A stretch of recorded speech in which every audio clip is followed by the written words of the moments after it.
But no, it's a real pleasure to be here today, and my first noon talk at Josephi, and I love the interaction between Josephi's art and cultural work, and also at Willowology, our emphasis on science, art, and culture. And so there's a lot of neat interactions that we have.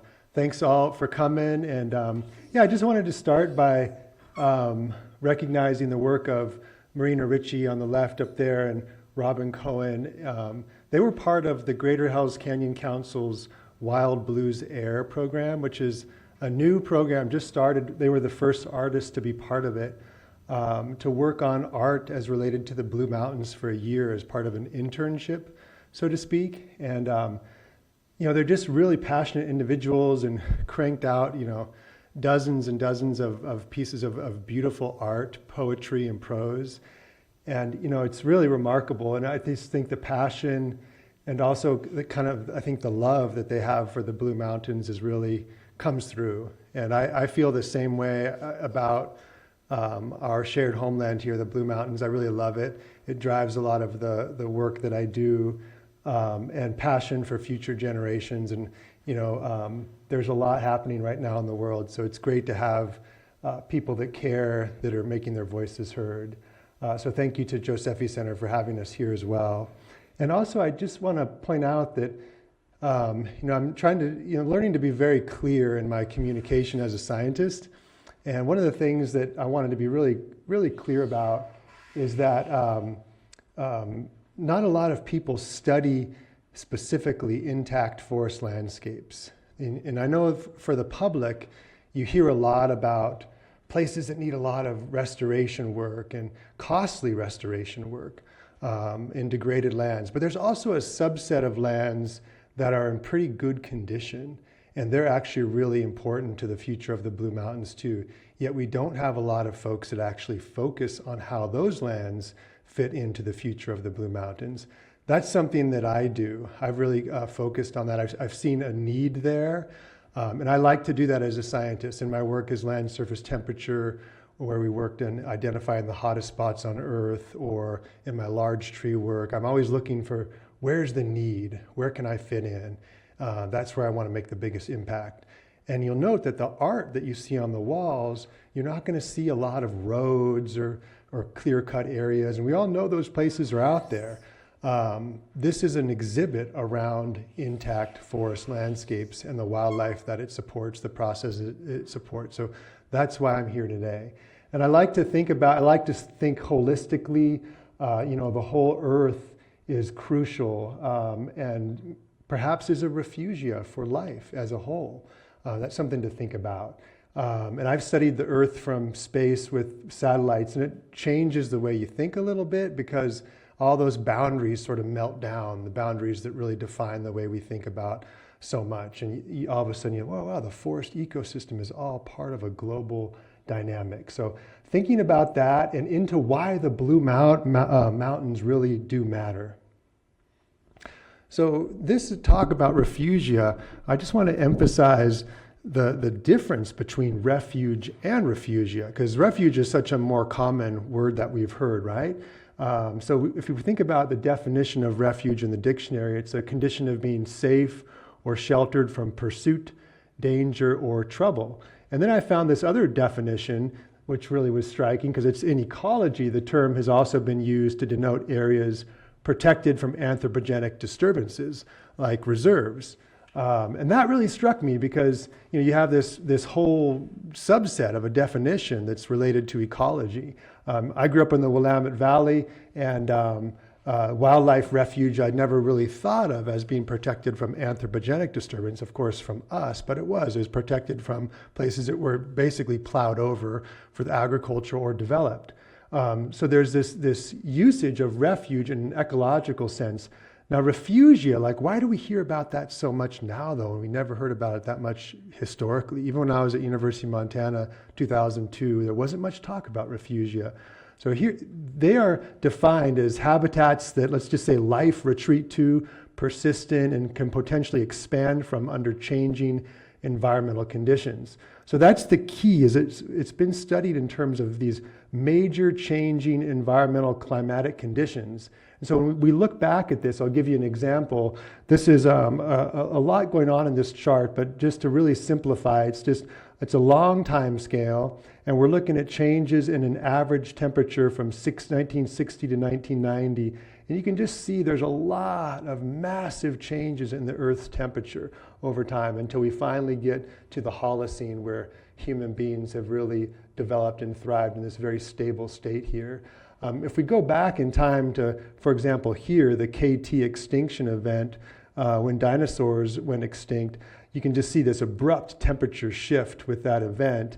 And at that time, mammals took refuge or found refugia under the earth in burrows, survived that event, and when they were able to eke out a living afterwards, they found out that the earth was in a very different place for them with dinosaurs gone. And so that's the kind of thing that refugia scientists looked at for a while, is these deep time events that had major impacts on the development and evolution of life on Earth. Now, of course, we are causing our own climate change and biodiversity crisis. So people are studying this concept as, oh, well, how does it fit into this current sixth mass extinction of life on Earth and a climate situation that's really worsening rapidly. And, just to talk about that Holocene that we just saw, it was so consistent in there. The reason why we think it was so consistent is because what we see the Earth, and that's this part right in here, incredible consistency. And think about all the volcanic eruptions, all the natural variability that happened in there. It didn't bump temperatures around nearly as much as people think. And that's because right now we see, as we force a lot of atmospheric carbon dioxide into the atmosphere here, this gray line, this is the land use signal in orange. What we're seeing is a huge uptake by the forests and by the oceans, and also a lot going into the atmosphere. But the way that the Earth has responded to our increased and relentless emissions has been to try to restore and keep balance. And so we know that historically it was doing this as well, responding to things like volcanic eruptions, solar forcings, and keeping things very tightly regulated. So this is a huge ecosystem services that the planet's been providing. It's really a reflection of a resilient planet. But it's not just climate change, right? It's habitat loss. And this, I really like this image, the human footprint. A little bit off screen here, but it shows the light human footprint is in green. You can see up here in the boreal forest where it's almost like on the frontier yet. The Amazon has some of this left. And then the heavy human footprint is in the reds and the dark colors. And my master's advisor in Montana, he would go to give these global warming talks in India and China and come back home to Montana and then give them there. And the thing that he would tell the people in Montana when he got back home is, you guys don't realize how lucky you are to live in a world that is as intact as it is. You can see elk out your door. You can go driving any direction and see intact wilderness areas. There are places on Earth where you can drive days and not see anything like this. And that's one of my key messages today to all of you, is just how fortunate we are to live in an area where there's still some relative intactness, but it's not nearly as strong as people think. It's a fragile condition. We're down here in these yellow colors. You can see the land use changes coming along the valleys, and the decisions we make now are going to have a major impact in the coming decades. And we really are those people living in the time where we're going to affect things for thousands of years into the future. And I think of this, as the Anthropocene, these catastrophic declines in wilderness is happening around the world. At the same time, we're putting all these obstacles into the way of species movement, and then we're ramping up temperatures and say, you have to move more. So I want to talk to you about these aspects of refugia today that I think are crucial to the Blue Mountains: movement and rewilding refugia, cold, clean water refugia, forest habitat and climate refugia, and fire refugia. So first of all, those green areas in the last slide, in forest areas, we'll refer to them as intact forest landscapes. And people have looked at the presence of these globally now, and found out that there's really an exceptional value to these landscapes. And here are some of the things that they are exceptionally good at. They're very high integrity watersheds. Endangered species and biodiversity do well in these areas. They tend to have more old growth and mature forests.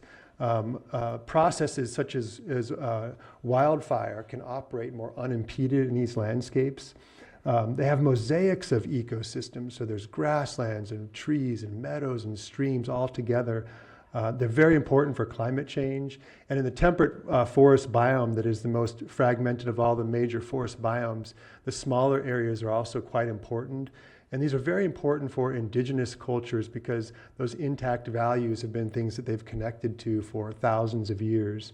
Just think Joseph Canyon with the Condor Canyon, the steelhead, the values that are so important in intact landscapes that are important to indigenous communities. So the thing that we need to be thinking about now is how do we create a system for these landscapes?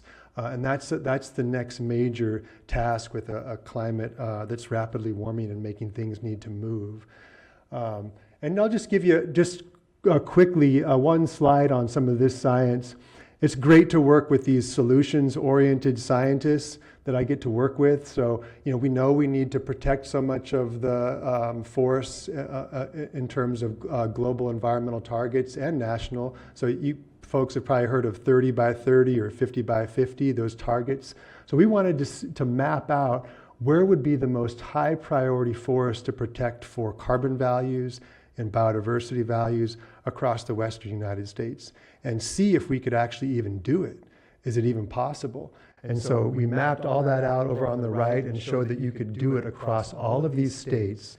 And one of the interesting things that came about in this analysis was that Oregon has the least amount of forest area protected out of all states, which a lot of people don't realize, and it has the most total forest area. A lot of people don't realize that. And you also want to point out that most of the high priority areas are on federal lands, and this is really important. Ooh, wow. Substantial progress could be made by protecting the roadless and undeveloped lands. In fact, these inventory roadless areas were 25% of the high priority federal lands. And those are the lands that have just lost protection. All of our inventory roadless areas have now lost protections. So this is very concerning to us. We also know that this is an underestimate because there's a lot of roadless areas next to these inventoried areas that aren't included within the inventory, but they're just as roadless. So this value is probably more around like 35 to 40% of these high priority lands just in the roadless areas. So turning to the Blue Mountains, thinking about, why is this area so important? So first of all, this is Oregon's largest ecoregion, and it has the most forest area out of any ecoregion in the state of Oregon. It stretches, you can see the dark black outline here is the ecoregion boundary. It stretches all the way from the Cascade Mountains all the way to the Rocky Mountains. And so you have this corridor that's completely within one single ecoregion. And we'll look at the migration map just in a moment here. It's very important for addressing climate change because it has all of that forest, that carbon stored in those forests, the water in the mountains, and the cultural diversity of the region gives us a lot of opportunity to think about how can we move together with new and innovative management regimes, or maybe a better way to say relationships with the land. So some of the artwork that reminds me of movement and rewilding here at this exhibit, of course, the wolverine with its need for large habitat and contiguous unroaded areas. The condor, which also needs a lot of intact large area. They can soar huge distances. And then species like the bighorn sheep or elk that have these migration corridors and elevational gradients that they cover that need these intact areas as well. So this is the migrations and motions data, and it shows the average direction that mammals, birds, and amphibians, in the colors at the bottom there, need to move to track hospitable climates as they shift across the landscape. So you can see that there is this large north to south migration corridors in the Cascades and Rockies. And then there's also the Blue Mountains introducing this east to west migration movement. And in the inset over there, you can really see how the Blue Mountains don't just link the Cascades and Rockies, but integrate the Great Basin as well as the Columbia Plateau. They're a very integrative ecosystem that pull together a lot of the functionality of these adjacent places. But notice that this is the average direction that mammals, birds, and amphibians need to move. It's not saying, do they actually have the pathways and the corridors to make that happen? So as we back up and look at the Blue Mountains and just start to look at these intact, where are our intact forest landscapes? As we talked about, Oregon has less protected area. So, the consequence of that is smaller reserves and more disconnected reserves. And you can see that here where every wilderness area in the Blue Mountains is separated by a large distance. Well, some are pretty close together, but they're all separated by distances, some by quite large distances, including private land areas up here. And this simple exercise surprised me just how big some of these distances are. But maybe that's not a problem because the national forests are in the gray, so everything can connect through the national forests. But the problem with that is that there were so many roads built on the national forests of the Blue Mountains and in the rest of the Pacific Northwest region, enough to circle the entire world in just the Blue Mountains. And so we have a very fragmented world that we're dealing with.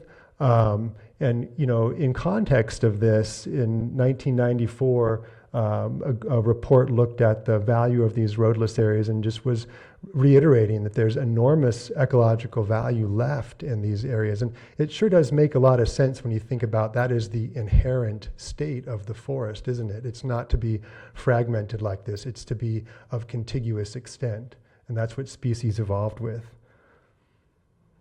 And so, but when we zoom in on a couple of these areas, the North Fork John Day in the lower left and the Joseph Canyon area in the upper right, there are these gray holes in those black data sets. And those are the intact forest landscapes that I want to talk to you a little bit about today. And just reminding you that those are the places we're focusing on. There's a lot going on in the roaded landscape too, and that's where we usually are talking, but I want to go in through these landscapes that don't have the roads in them today. So zooming in on one of them, what we've got here is a measure of permeability, and that is a measure of how easily species can move through the landscape. And so we're thinking about movement and rewilding here.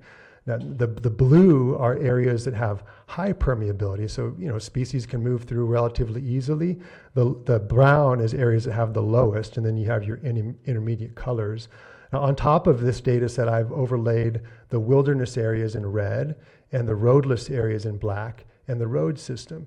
And you can really see how places with dense roads have lower permeability values, and the roadless areas are actually equivalent to the wilderness areas. There's no difference between them.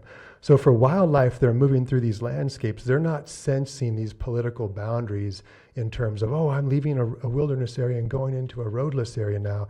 They're just moving across the landscape. But when they do hit the roaded landscape, there's a big difference in the reality of those landscapes. So if you're interested in movement in the Blue Mountains, you really want to protect the roadless values that are remaining.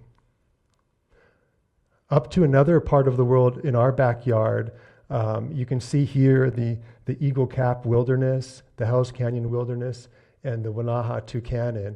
And then Joseph Canyon and the Wild Horse Roadless wildlands sit right in between these areas. So they're a stepping stone from movement, and they're actually relatively large. So they're also a core habitat. So when you link them together with the Nez Perce precious lands, now you have a larger intact roadless area. And those are the kind of opportunities we're looking for because we are dealing with a fragmented landscape. So, when we see these values, just as a reminder of the values of intact forest landscapes, ancient trees, evolutionary scale processes, you can see the fire that's created these cat eyes in this old ponderosa pine, and then the mosaic of plant communities and biodiversity looking up through Joseph Canyon and its tributaries and Swamp and Davis Creek. Just a beautiful landscape. But look at that pattern there that you see on the left. And now look at this pattern. And you can just see with the same type approach, except now we're overlaying the wilderness and the roadless on terrestrial resilience. Okay, so high resilience is blue, low resilience is in brown, with the wilderness areas in red, the roadless in black. And you can just see, in science, this is a remarkable spatial correspondence. This is a striking spatial correspondence, and just how tightly the roadless areas match the resilience. And so this is why we're working so hard to try to keep these areas intact, because once you lose these areas, you're losing the last resilient corridors across the landscape. And just to give you some visuals of what these areas look like on a broader scale, the Hells Canyon NRA and the Naha River headwaters. The Lake Fork roadless area that connects the Eagle Cap Wilderness to the Hells Canyon. And we tend to think about these areas as separate because of the way that we've managed them. But the Wallowa Mountains and the Hells Canyon are one ecosystem that are connected through the hydrology. And this roadless area remains intact. And you can see I like this picture because it shows you the transition from the sagebrush and the deciduous trees up into the coniferous forest. It's a real transition area. And so if we back up and look at the whole roadless area, the wilderness areas are in the light green, and those roadless areas are in dark green. And you can see how they stitch together the reserves. Those distances that we talked about are greatly reduced by the presence of these roadless areas. And even across the whole system, you can see that dynamic, although it does change, but there's a general sense of a much higher connectivity when you put it all together. And I think that this is part of the reason, a big part of the reason why we see the current rewilding in the Blue Mountains and the opportunities that we have to do a much more intelligent form of restoration. We've seen moose and wolves come back. We're seeing wolverines population. This is a more recent picture in the Mount Emily country. And of course, the restoration of the coho salmon to those clean, cold waters of the Lostine, and now efforts to bring back the condor, which require the abundance of all these other species to thrive as well. And the important point about this too is that these species, they bring a productivity back to the landscape that accelerates natural climate solutions. And people that study this are really pointing this out to us and saying, look, all around the world, if we can restore some of these big populations of animals, we can actually really enhance the natural climate solutions. And that just brings us back to place when you think about the condor and Joseph Canyon, which the Nez Perce name translates to place where condors nested. And I helped start the Camas de Condors group, and we're still going strong, and we're really dedicated to try to find a pathway towards elevating the indigenous priorities in this landscape. And the birthplace of Chief Joseph is in this landscape, and so there's a sacred value to that needs to be brought to the table. So here are some of the artwork that remind me of clean, cold water refugia, the high elevation watersheds that hold the water in snow, the streams and the forests that shelter it down the mountainsides, the species that give it such character, and of course the salmon that link the entire system. And this is a fun kind of exercise. This is like a pictorial representation of a clean cold water refugia that I found in a journal. And just quickly, it just talks about the complexity of mountains, the shadows that they create because of their different aspects, the way that they hold snow, and also the cold air drainage. Of course, the water that flows out and supports the forests, and the way that the forests cool the environment and support wildlife. I thought the thing that they forgot here was the beavers. They're so crucial towards raising the water table, so I inserted them in here. But now take a look at this picture that Dave Jensen took from the Chesnimnes country. And it just completely captures everything in that image, doesn't it? You can see the snowpack, and you can see the aspects and the shading, the complexity of the land, where the cold air drainage comes down the valleys, and the support of this incredible grassland tree mosaic, and the elk that we know love this landscape, the fish. So it's really, the Blue Mountains are a natural, clean, cold water refugia. And so from that point of view, you can think, well, okay, everything's pretty good in this regard, but I want to just point out to you, back to this situation, we have this incredible road system that was built, and this road system was built on top of this incredibly complex stream network that image doesn't do justice to. Of course, it's much more complex than that. So what does that do to the hydrology of a system like the Blue Mountains that was all quite shallow? We have a lot of shallow soils, and what does it do to create a road system like this? Well, when you cut into a mountainside, you capture the subsurface flow there.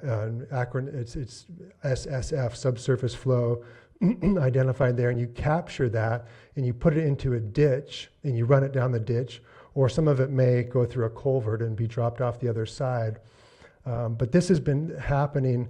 This has happened over our mountainsides, multiple roads, not just one, but many, many roads on a single mountainside. And so a lot of our water has been captured, our shallow water has been funneled off the mountains. We think about this more in our valleys, with how the rivers were channelized and the water was rushed right out in the valleys, but it was also very true in the mountains. And I think this is something that's under-recognized in how much we've dried out the landscape and how this has affected fire behavior in the landscape, because fire has a lot less water and hydrated land to contend with as it's moving across the landscape. And so, when we have these intact roadless areas left, it's really important from a water perspective, because water can move through the soil as it has forever, at least for part of the way. And this is the Elkhorn Mountains, where you have this incredible snowpack accumulating. And I think about that permeability map for wildlife. It's also going to be a permeability map for water in these landscapes to move through the landscape naturally. And we have places like the Strawberries right next door, the Aldrich Mountains, McClellan Mountains. Those are roadless areas that have just lost their protections in the inventory roadless area. Rescission, Glacier Mountain was a roadless area. So all those areas are critical to the water supply that supports our valleys, our agriculture, our livestock.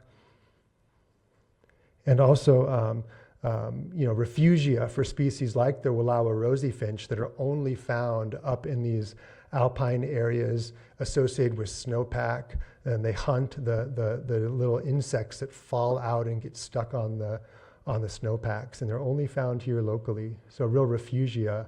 And then as we travel down the landscape into the canyons, we still have some of these intact places like the Grand Ronde River, where the river's already gone through a really industrialized valley, but now it's going back through a roadless area. It's already had received water from the Looking Glass Creek roadless area, which cools it by about 10 degrees, which is just remarkable. And so we have some of these roadless areas left that are just performing amazing ecological services for our landscape. So thinking about forest habitat and climate refugia now, these are some of the pictures that I was drawn to, the owls taking refuge deep in these cool trees, the marten and their need for dark, cool, messy kind of forest where they hunt the logs, and then these Townsend's warblers that love the complex, moist, old-growth forest. And so just, starting back here, because, it's so fundamental to the functioning of the hydrology in the blues, is that all of this, the moisture that is able to come through the Columbia River Gorge here, which is a really important thing to just sort of think about, the fact that this mountain range so far north and south, there's no river like it that makes a gap like this. And all of the water that comes through here is able to arrive in the northern Blue Mountains. And you can really see the difference in the precipitation data there in the northern Blue Mountains. The southern Blue Mountains also receives more precip, but not as much as up here. So it sets this remarkable hydrological gradient across an already very complex landscape.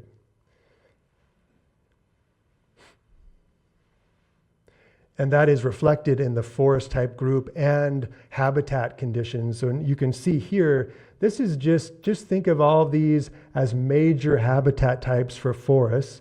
All the different colors are different groups. And you can see in the Blue Mountains that there's a lot more colors represented than there are in these other ecoregions. So we have a very, very complex ecoregion. The red is the juniper, the orange is ponderosa pine, light green Doug fir. Then we get into the fir, spruce, mountain hemlock types. And there's also some lodgepole pine up in here. So there's a really complex distribution of forests. And that also creates very different conditions for what we call the biophysical effects of forest. The fir, spruce, hemlock type is much, much cooler than the ponderosa pine type. And that's, thinking about thermal refugia, you can really see that in the land surface temperature data, where you've got cool temperatures in dark blue, hot temperatures in red. And all of these national forests outlined in black, all of those national forests are cooler than the non-forested area, but you can really see how the vegetation groups that are associated with these moist environments up here in the northern blues, they cool much, much deeper. And that's super important in a warming world, to think about the role that these forests play in cooling. And just to emphasize this a little bit more, forests are living systems. They're not static. They're not just, they're active participants in the manifestation of climate. And this is the canopy temperature that we're sensing. So, you're looking at forests in direct sunlight, and they're cooling that much more. And so some of these forests that we have here in the northern blues are just remarkable. Species in carbon-rich forests, and I talked earlier about how we've mapped out the high priority forests for carbon and biodiversity across the western United States, and then zoomed in on Oregon. And when we take people into these places, they'll feel like they're in the west side. And we've had people comment about, oh man, I think some of these species are the same things I see on the Olympic Peninsula. And it's really remarkable that we have these kind of very moist forests. And just to show you the overlap with this Huckleberry roadless area, it sits right across here. And here I've taken the Forest Service data. It's called Lands That May Have Wilderness Character. This is from their ongoing Blue Mountains public revisions right now. And I've plotted them all over the Blue Mountains. Here you can see everything in orange is their data. It's actually very similar to the roadless area data. Then on top of that, I put our high priority preservation forests. I just wanted to see how much overlap there was. And that's striking. There's a lot of high priority forests. Remember, 26 to 28% of all of these forests could be preserved just by protecting roadless areas. So here you can visually see that around the Eagle Cap Wilderness. I've sent this to the Forest Service. I've sent it to our policymakers, and really trying to lay this out for them. And the current forest plan meeting last night happened here in Enterprise, and there is no recommended wilderness across any of the entire Blue Mountains in that plan. And then we can look at fire refugia, and these are some of the pieces of art that really jumped out at me. Again, these really cool, moist environments that resist fire through their own biophysical processes. Low severity fire regimes where the big trees survive and species like white-headed woodpecker can survive. High severity fire regimes where you can get places that burn in wilderness. This is the Seven Devils image. And we can see that restoration as is happening right now in the H.J. Andrews Experimental Forest. And the beaver, of course, this natural firefighter. And I wanted to highlight this statement from the Climate Change Refugia Northwest Forests. It really hits home for me that current fire management may be altering or removing fire refugia needed for the establishment, persistence, and movement of organisms. And I think that I see this a lot in the Blue Mountains because there's a general sense that everything needs to be made into a hotter and drier condition because that's the future. But in some of these forests, that's like saying, well, let's take water out of the creek because we know there's going to be a drier future. We want to do the opposite. We want to buffer these systems and try to get them through this period. Here's an example of one of those moist, cold forests in a swale with an ash soil. And when it's logged, there's so much soil disturbance and there's a lot of fragmentation in there. Those aren't the right forests for dry forest restoration. And I'm going to kind of talk about this just with a few pictures because this Lower Joe project is on the edges of an intact forest landscape. And so I've really been paying attention to this because of our Camas de Condor's work. This is our focal landscape. This is some of the Table Mountain area. Table Mountain's a very special place. Big openings left, and you can see the amount of debris and scarred trees left. Not happy to see that. This is a unit that I've been to now 3 times before it's going to be logged. I feel like it's already quite open. There's not a lot of small trees in there. The understory is very intact. It's been thinned previously.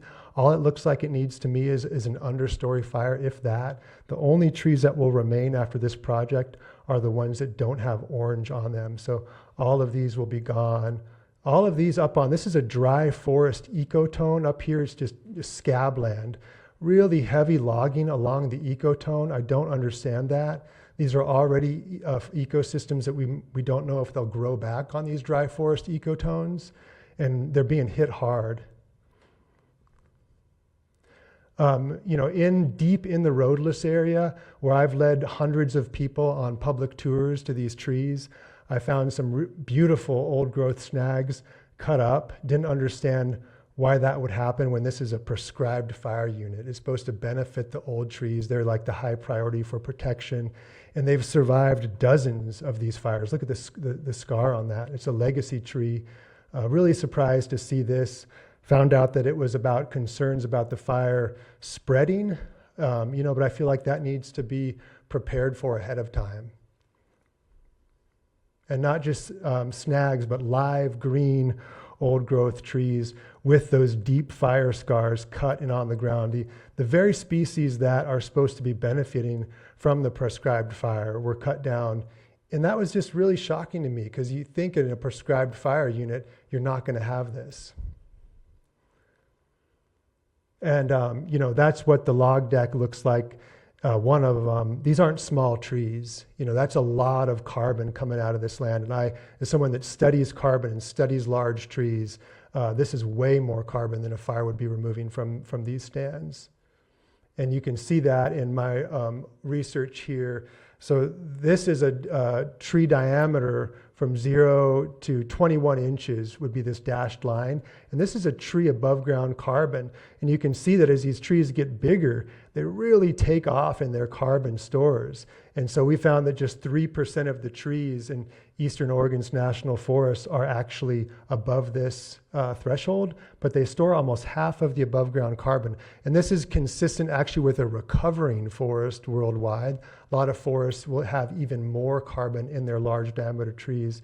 So in these projects, we're seeing this class of trees is heavily targeted. So the 21-inch rule, thank goodness we have it, but it's being used as a thinning guideline, and these trees are being targeted heavily.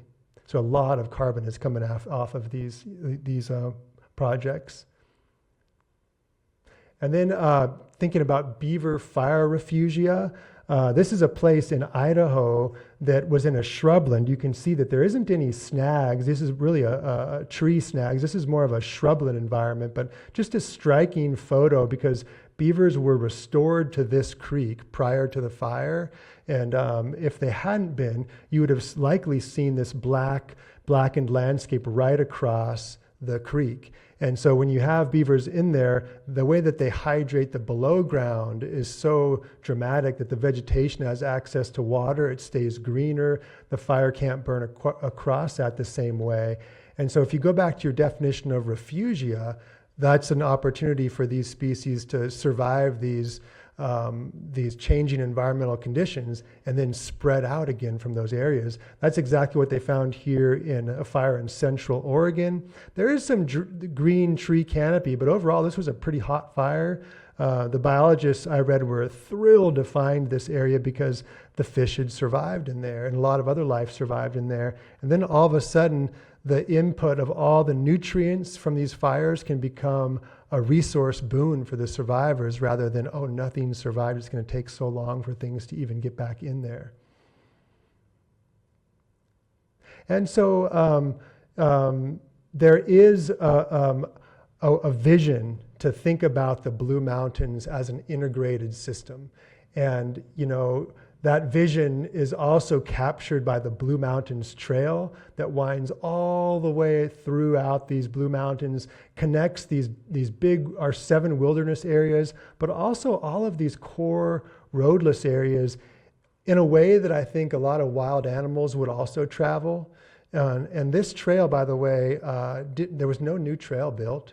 So all existing trail and roads, as you've seen, there's quite a bit, but they're mostly low traveled roads, tertiary roads.